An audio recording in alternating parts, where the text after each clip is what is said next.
morning from Uzbekistan.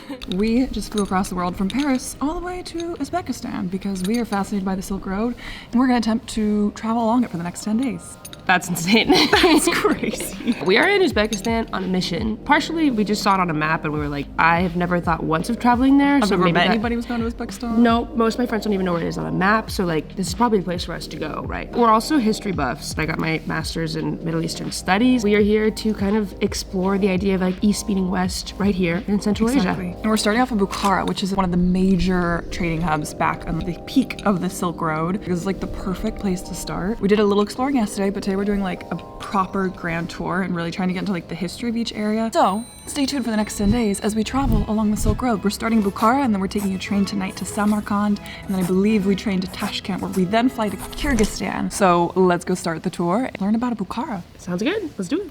Bye.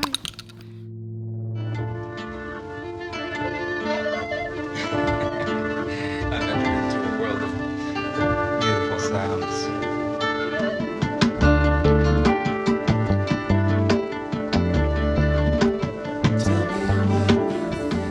For many years back in the day, Bukhara was the capital of this region. Just along the road over there is where the trading caravans would come, and then they'd end up in the middle here. This is kind of like the center place of the trading. And I just love how you can really feel the spirit of trade here, and you can see the craftsmanship in these vibrant bazaars where there are still hand-woven silks and rugs with techniques dating back centuries.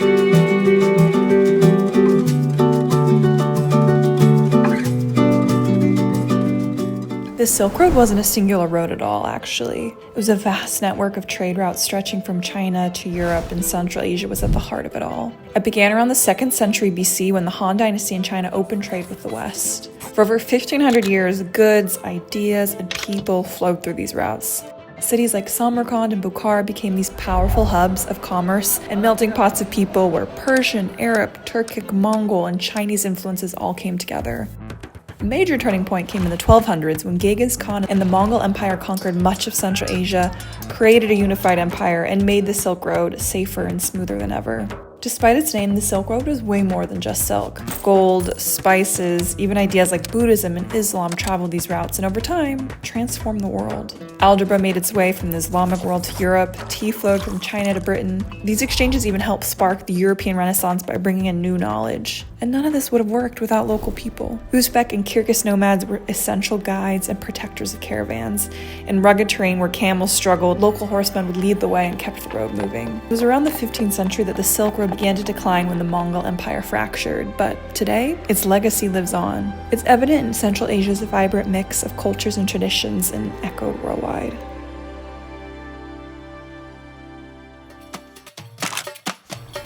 Hello.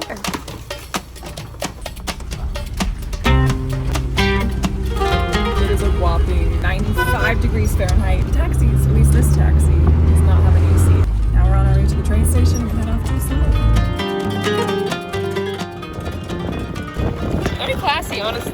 Very cute train station. If there's not AC in this train station, I'm suing. I also recommend booking in advance because there are different classes of trains, and if you're not like extreme budget traveling, like pay extra and get the first class or second class. It's $10 extra. It's like $10. Nothing quite hits like a Coca-Cola.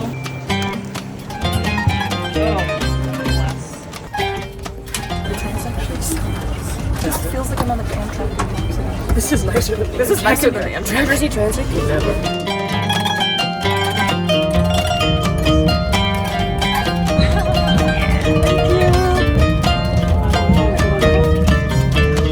Are you kidding me?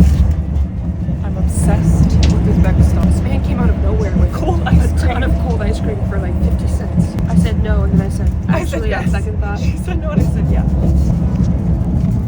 So we just took the train from Bukhara to Samarkand. It was actually so easy. That's not what I was expecting when it comes to mass transit in Uzbekistan. Like, look at how beautiful this train station is. Guess how much our taxi is to the hotel? $15. $1. I love it here. We love it here. Samarkand is about twice the size as Bukhara, so we'll have a bit more exploring to do, which will be nice.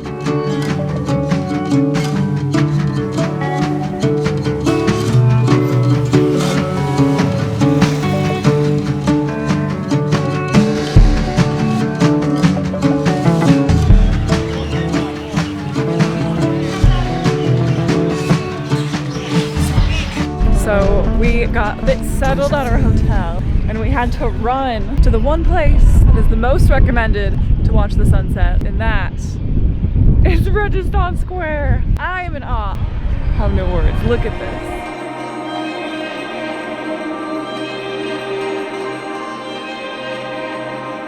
Insane. I don't think I've seen anything ever this intricate at this scale. Like, it's huge. I feel like we're like being transported back to like the 1200s. It's crazy.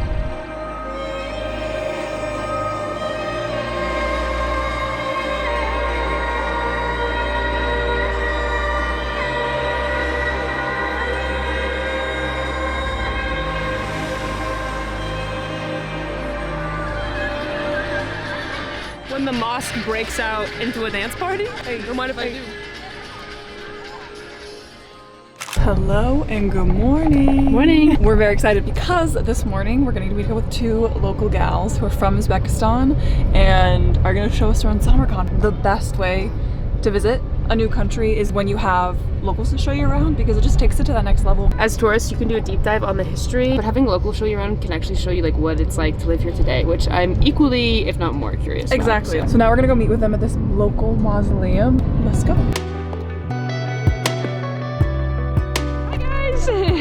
Nice Good to meet you. I'm Okay, yes, I'm Nora. Shahlo. We've been following your content for such a long I time. know how fun to be in Uzbekistan. I know. Born and raised in Uzbekistan. born and raised. Parents are from Samarkand.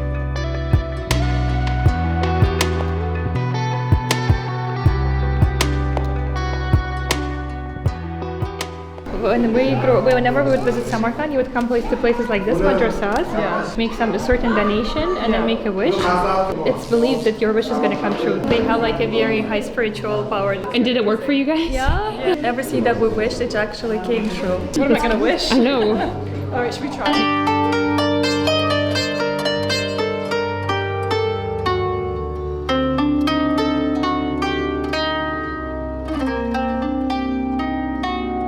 All of it. 80 cents. 10,000 Uzbek. I don't think you're really dedicated to our dreams coming true. You only donated 80 cents.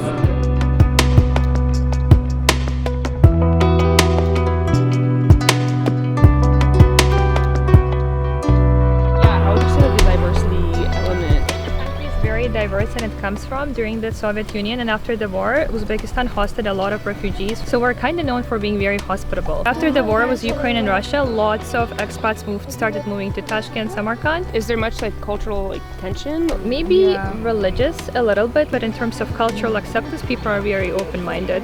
Why we moved is that still for the majority of women, your main responsibility in life is to get married and have kids and build a family, and it's like a very whole cultural concept.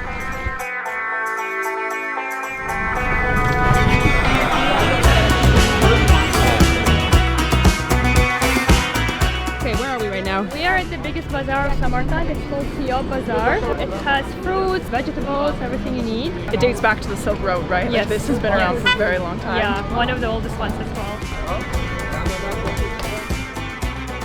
You guys want to try some? Yeah. You go in? What melon is this? It's just a Regular? melon. Yeah. Just a melon. It tastes like a cantaloupe, but like maybe a little bit sweeter. It's really good. Oh, this is for me.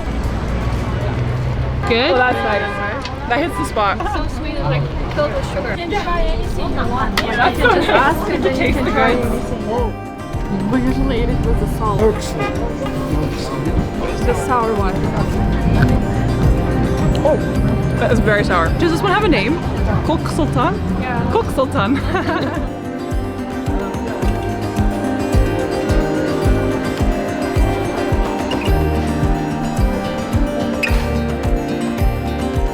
Uzbekistan, but even like Russia exports them. It's called Yusupevsky tomatoes. If you like cut it open, it's so red and so delicious.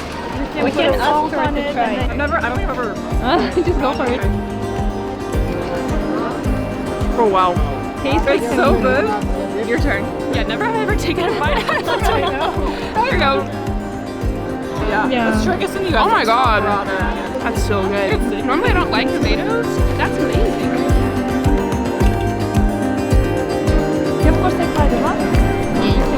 Things are really good. Cherries, everything is. This is so much better than American food. Yeah.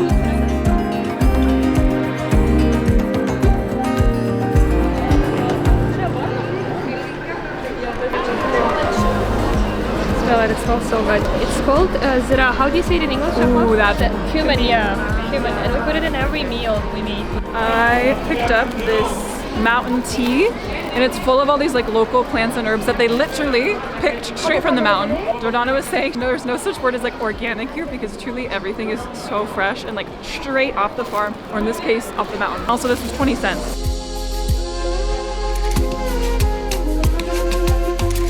So wait, what is this? Spicy pickled vegetables. Comes in our so culture, good. from Korean culture. We have a lot of Korean to Uzbekistan. We eat it as a salad. Fun fact, one of Uzbekistan's main exports is carrots, and those pickled carrots are absolutely incredible.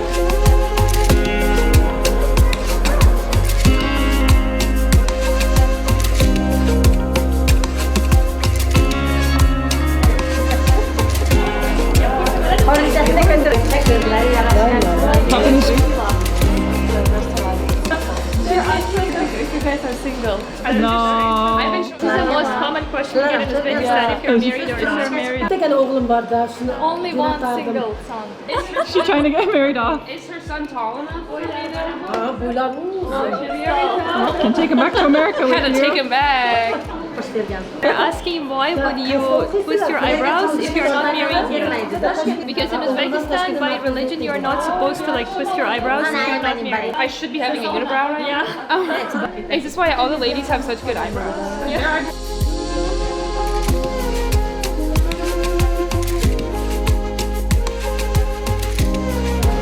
You chew to the gum, but you eat it or you don't eat it? Spit it out. What's the vibe? Really, really sweet gum. And then slowly the texture becomes thicker, like an actual gum. What have you thought so far? I'm overwhelmed with how yummy everything is, B, how fresh everything is. And there's just so much. This just goes on and on and on and on and on. I'm so grateful for our friends. They're teaching us so much.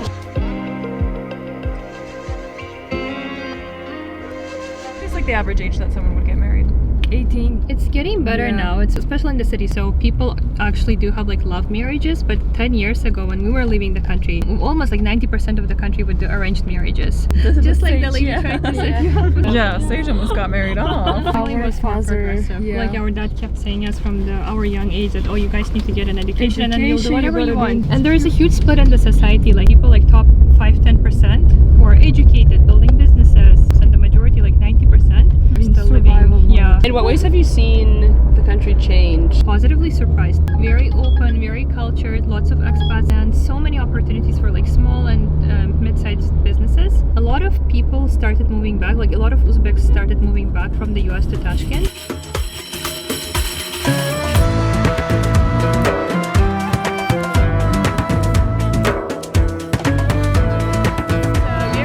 Traditional Uzbek soup called mastava has lamb in it and a bunch of vegetables. Like everything we tried at the bazar, the cumin, we put a lot of spices and they steam it for a long time. Oh, that's incredible. It's so like cozy and homey. A chicken noodle soup, but the local version. An Uzbek chicken noodle soup? Yeah, chicken noodle soup.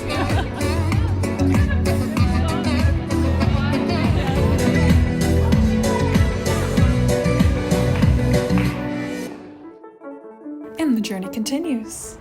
After a train ride or two and a short flight, which, yes, I guess is kind of cheating, we're continuing our journey along the Silk Road in Kyrgyzstan.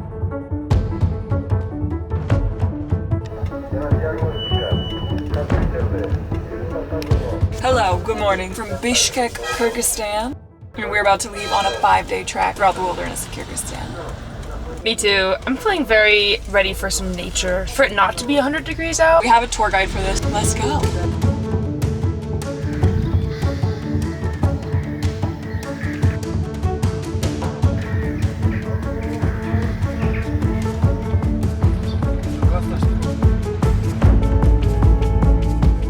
They're so big for this horse. For horses, not so tall, but it's good for mountain. Oh.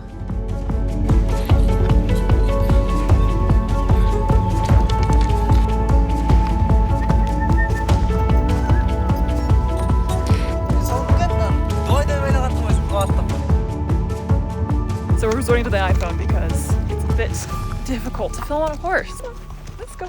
But Sage and I were saying, well, it's amazing going to the cities where the Silk Road went through in Uzbekistan to see, like, you know, the ancient bazaars and the different places where the caravans went. There's something about being on the trails out in the wilderness that, like, it's just like allows your imagination to run wild. Kind of like push yourself in the shoes of like the merchants and the tradesmen and all the different people who traveled along the Silk Road. Oh, my horse keeps getting tired. Come on, yalla! I can't believe how absolutely beautiful Kyrgyzstan is. Really happy to be here.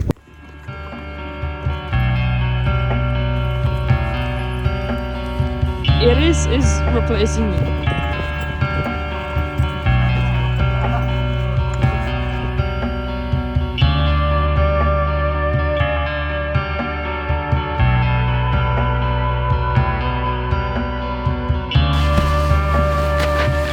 Hello!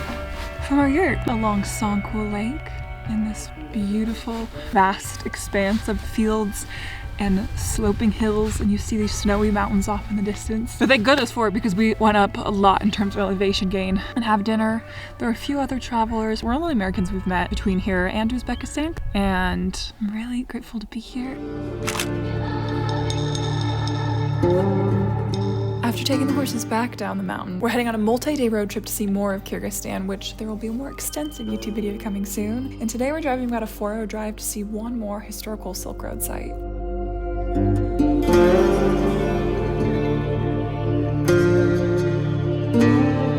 It's time for a little taste of the Silk Road in Kyrgyzstan. And we're currently at a UNESCO World Heritage Site that says the World Heritage Site of the ancient settlement of Burana. Burana. I thought it was Barada at first, and I was like, wow. That one's hungry. Jeez. Bummer, this has probably lost all its funding. Sorry. U.S. Ambassador's Fund for Cultural Preservation. Something tells me that didn't make the Doge cut. In Kyrgyzstan, there was not a great city like in Uzbekistan. Mostly we had the nomadic tribe.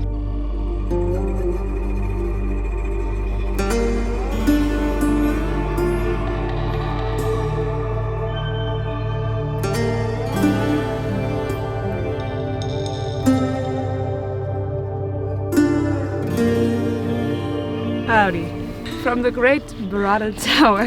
AKA Burana Tower. This tower, similar to Bukhara, was used as part of a mosque. There's also a watchtower because I have the highest vantage point. So travelers coming from super far could see like fire at the top of the tower. And they knew that was their sign that they were heading in the right direction. Okay, Elena left me, so I guess I'll just be the history teacher today. Here I am. I'm gonna pass off the mic to Sage because I was a little tired. I haven't had my coffee yet, so I took notes on everything that Aman told us. So along the Silk Road, we had goods such as wine, gunpowder, iron, going all the way from China sometimes to Rome, which is insane. That is a very long distance to cover. This area specifically, they didn't have that many goods to offer, like the Kyrgyz tribe, but they provided a safe passageway. They're basically like nomadic crossing guards. Kyrgyzstan doesn't have surviving ancient cities in the way that Uzbekistan does. Like Uzbekistan still has like Samarkand and Bukhara. Most of the ancient cities here haven't really survived the test of time, but also our guide made the really important point that most cities in this area were not even Kyrgyz. Kyrgyz people are truly nomads, and they didn't really congregate in cities until the USSR came in the last like 150 years. The Kyrgyz people were up in the mountains. They were herding their sheep, their horses,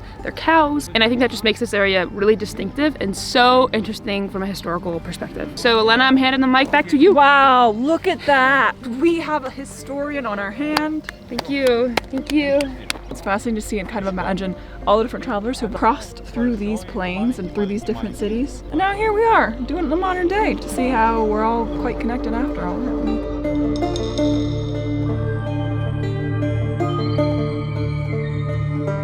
Okay, what's next? I don't know. Let's go find out.